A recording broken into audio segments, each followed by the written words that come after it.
Autre rendez-vous de la journée, à Matignon toujours. Syndicats et patronat vont discuter de la réforme des retraites, sans doute pour la dernière fois avant cette grande mobilisation.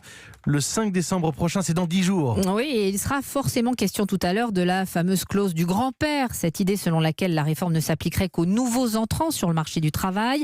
L'exécutif garde cette mesure en réserve en cas de conflit dur. Mais c'est une mesure qui est loin de faire l'unanimité au sein du gouvernement, Aurélie Herbemont. Il y a d'abord eu Jean-Paul Delevoye. Le haut-commissaire aux retraites n'a pas caché son hostilité à la clause du grand-père il y a 15 jours. La semaine dernière, au tour d'Agnès Buzyn d'évoquer une option pas crédible.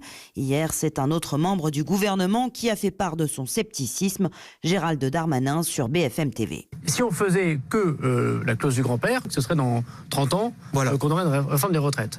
Ça, c'est pas possible. Il y a un moment de négociation, évidemment. C'est pour ça qu'il faut d'ailleurs concerter et qu'il faut venir discuter.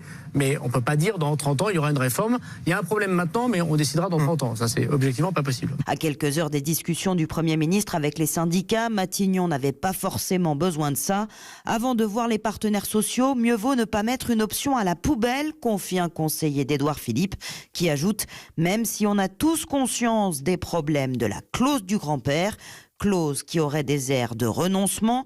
Le chef de l'État lui-même l'a dit vendredi, il tient à sa réforme pour les nouveaux entrants, mais pas que, expliquant qu'il faut trouver les bons rythmes de transition pour tout le monde. Aurélie Herbemont, attention si vous devez prendre le TGV Nord.